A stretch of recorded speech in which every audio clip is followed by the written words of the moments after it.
Chapter 9, Neuroinflammation and Autism. For those who are on my channel for the first time, let me remind you, we are a family raising a teenager with severe autism, intellectual disability, and learning difficulties. A year and a half ago, we started a therapy that continues to bring improvements in our son's condition. To begin with, I want to share some good news. Today, November 18th, 2025, marks exactly 2 months since Alex's last meltdown. And I have strong reasons to believe that that episode was one of the last, or most likely, even the final one. And agree, for a teenager who used to have severe emotional outbursts almost every day, this is a good result. Also, please subscribe to the channel, because I am sure the content will only become more interesting. In recent months, watching such incredible progress, I felt extremely happy and proud. It seemed that we had finally found a truly promising path that could give hope to all autistic children and their parents. But later doubts began to bother me. I decided to study the evidence base more deeply and saw this. The gut is not the main source of inflammation in all cases.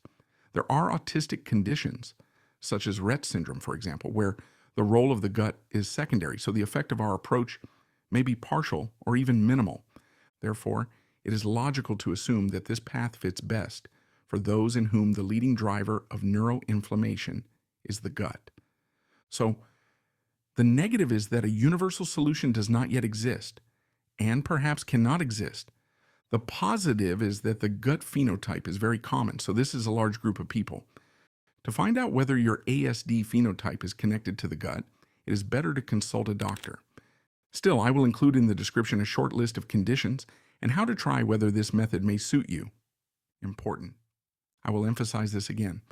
In this video and in the previous ones, we examine as the base a scenario where the gut is the leading source of neuroinflammation. So what is neuroinflammation and why is it a key concept in autism? First, I will simplify things slightly because otherwise the video could stretch to an hour. Also, I may be mistaken in small details and formulations since I am not a scientist. Due to inherent genetic characteristics, autism often forms a characteristic combination, an atypical microbiome with a high percentage of inflammatory bacterial strains and a leaky gut barrier. Through the permeable barrier, bacterial fragments LPS constantly enter the bloodstream. The immune system perceives them as a danger signal and responds by releasing pro-inflammatory agents.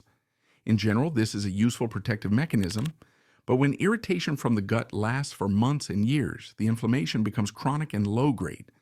It does not cause an acute illness, but constantly persists. For the brain's immune system, this looks like a continuous warning of threat, so it switches into a hyperactive state. It begins to release cytokines, reactive oxygen species, and glutamate, which gradually damage neurons. The brain gets stuck in a permanent state of alarm. So, neuroinflammation is a disruption of the regulation of the brain's immune cells, primarily microglia and astrocytes. In a certain sense, this state has much in common with autoimmune processes, when chronic irritation triggers excessive immune activity against the body's own tissues. Along with this, oxidative stress appears, so the cells produce less energy and cope worse with damage. Neuroinflammation, in turn, also affects the brain's main inhibitory neurotransmitter, GABA, gamma-aminobutyric acid. Disruption of the balance between excitation and inhibition is the main mechanism that explains the broad spectrum of autistic manifestations. When excitatory signals dominate and inhibitory systems cannot keep up, the brain operates in a state of hypersensitivity and instability. In such a state, neural networks cannot properly filter information, switch tasks, or smooth out excessive impulses. And that is why many behavioral signs of autism become understandable as a consequence of biological imbalance, not as features of character or upbringing. The first manifestation of this imbalance is usually sensory sensitivity, what for most people is just background. The sound of ventilation, flickering lights, the touch of fabric. For a child with neuroinflammation can be many times more intense, sometimes even painful. Because of this, places with a large number of people or stimuli, shopping centers, schools, loud environments quickly become sources of overload. We even had a joke at home when Alex was little and suddenly became excited. We would say, "Oh, the neurobugs are running." Against this background, anxiety also appears. The brain works in a state of increased readiness, and even a small trigger can cause an overreaction. New situations cause fatigue very quickly, and relaxing and letting go of tension becomes almost impossible.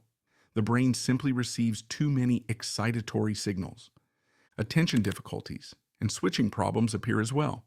A child may get stuck on a detail for a long time, or on the contrary, constantly lose focus. And again, this is not stubbornness or intention.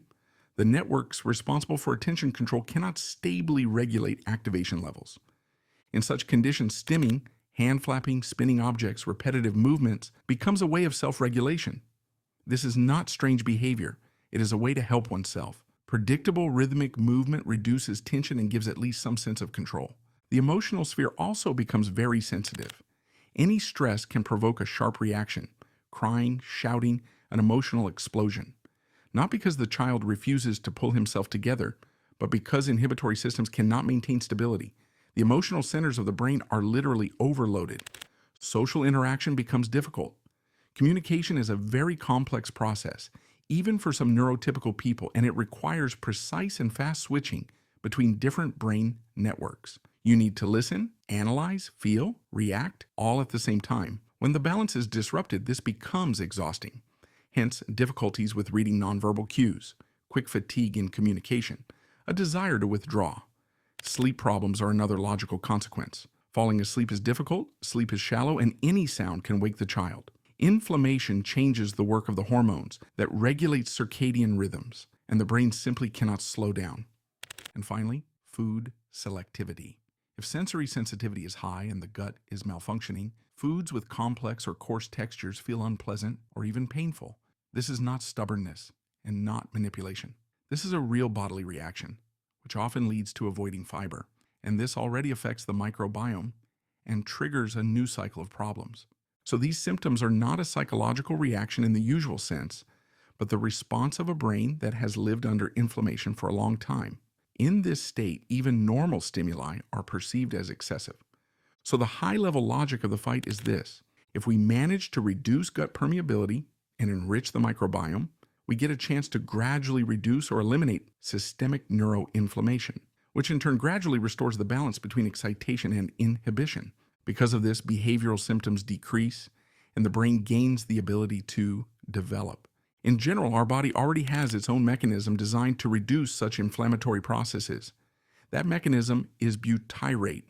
Normally, it signals the immune system everything is calm, preventing excessive inflammatory reactions.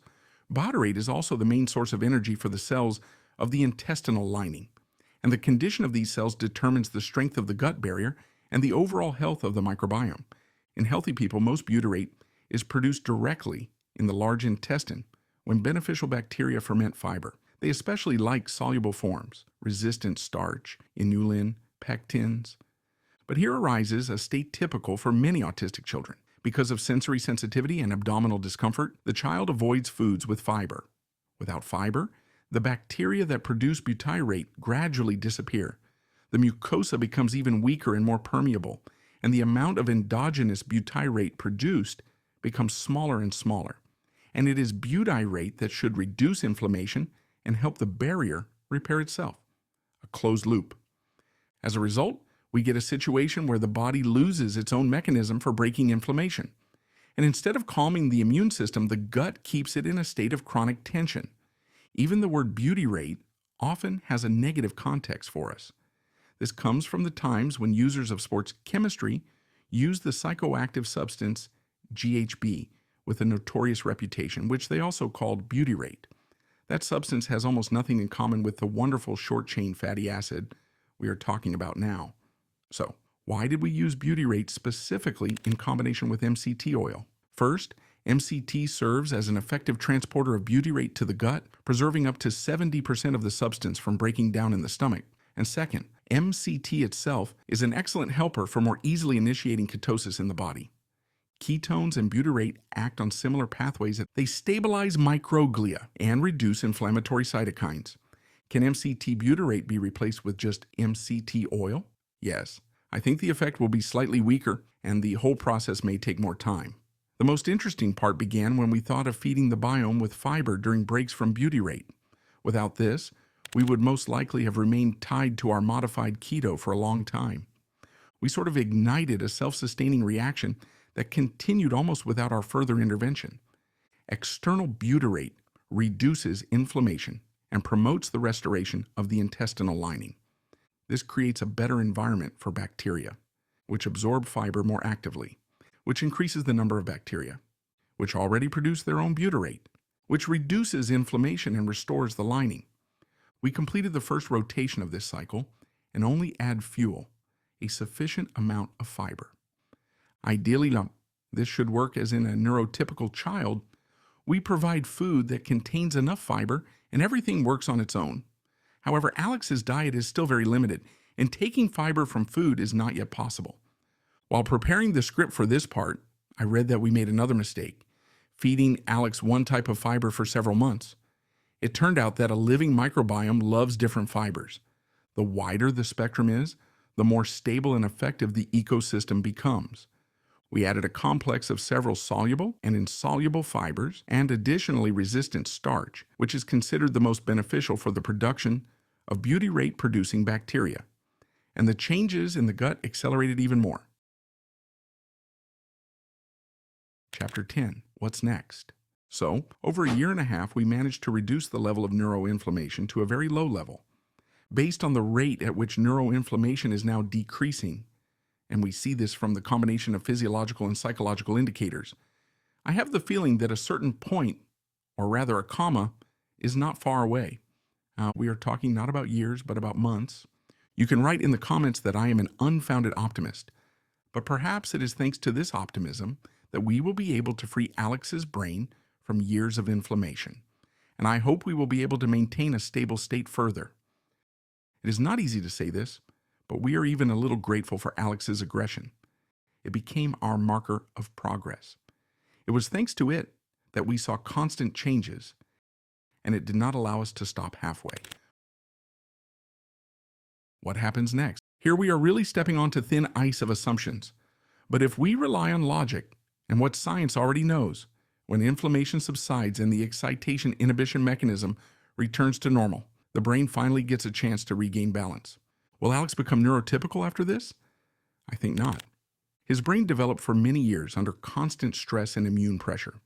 The formation of structures and connections in such an environment occurred atypically. Somewhere neurons did not mature, somewhere networks organized in a non-standard way, somewhere development simply froze, waiting for better conditions. But this is not the end. The brain is an amazingly plastic organ. It can reorganize pathways between already existing neurons, create new patterns of interaction, build bypass routes. It does not go back, but it can create something new from the resources it has here and now. Does this mean that Alex will differ from his peers in development? Yes, but this is not about lagging, about the fact that we will have to build the foundation again. First, physical health, then simple skills, play, social interaction, language, step by step. We still have some time. At 17, brain plasticity is still high.